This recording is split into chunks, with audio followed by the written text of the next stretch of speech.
अब ध्यानाकर्षण के लिए जो गलगोटिया कॉलेज के लिए मैं इनवाइट करती हूँ माननीय सचिन यादव जी।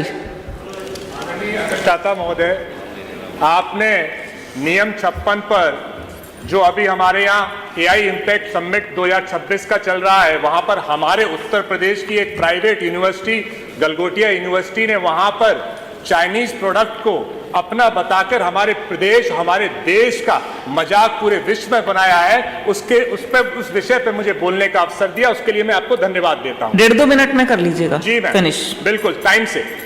आदरणीय अधिष्ठाता महोदय, भारत का संविधान 51AH कहता है कि वैज्ञानिक दृष्टिकोण और सत्य निष्ठा राष्ट्रीय कर्तव्य है।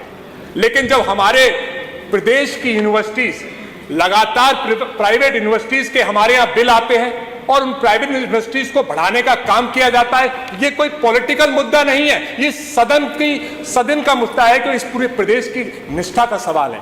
जब हमारी प्राइवेट यूनिवर्सिटीज बन जाती हैं तो इस तरह से विश्व के मंच पर, देश के मंच पर हमारे प्रदेश का नाम बदनाम करने का काम करती हैं, उनकी जांच भी होनी चाहिए और उन पर कार्रवाई भी होनी चाहिए। हम लोगों ने इसी देश में, इसी प्रदेश में आत्मनिर्भर का सपना देखा, बहुत बार बीजेपी सरकार ने इस पर बात की। मेक इन इंडिया का सपना देखा, बहुत बार इस सदन में उसकी चर्चा हुई।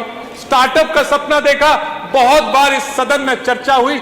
आज उस प्राइवेट यूनिवर्सिटी ने एआई समिट में चाइनीज प्रोडक्ट को अपना बता के इन सारे सपनों को चकनाचूर किया है और नौजवानों के टैलेंट से खिलवाड़ किया है। आदरणीय उप मुख्यमंत्री जी पहले बैठे थे, ब्रजेश पाठक जी, कल परसों हमने जब रिसर्च पे सवाल उठाया था तो उन्होंने मेरा मजाक बनाने का काम किया था। उन्होंने कहा रिसर्च की जरूरत नहीं है।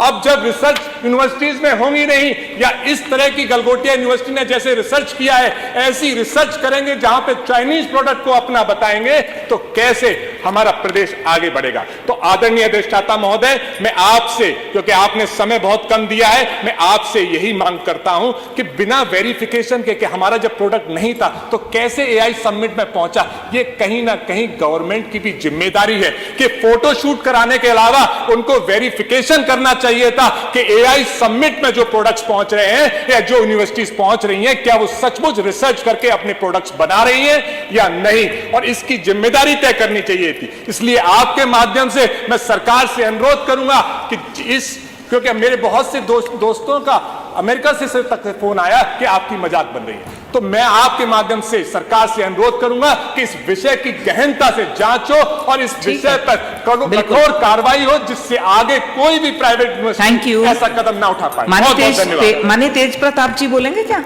माननीय पंकज जी।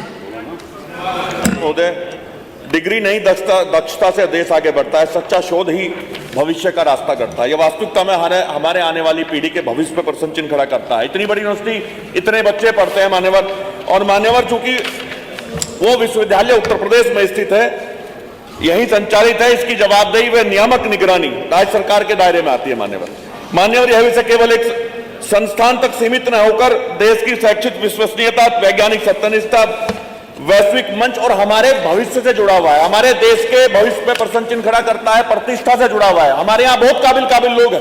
एक यूनिवर्सिटी जो पैसे कमाने का अड्डा है, वो हमारे बच्चों के भविष्य पे प्रश्न चिन्ह नहीं लगा सकती। संविधान का अनुच्छेद 21A गुणवत्तापूर्ण शिक्षा सुनिश्चित करने का दायित्व राज्य पर डालता है। इसे हम इग्नोर नहीं कर सकते। मान्यवर अनुच्छेद 51AH, जो कि अभी सचिन भाई ने बताया, वैज्ञानिक दृष्टिकोण एवं सत्यनिष्ठा को नागरिक कर्तव्य के रूप में स्थापित करता है। 2-3 बातें मैं कहना चाहूंगा, समय आपने कम दिया है, मैं अपनी मांग ही कर लेता हूं।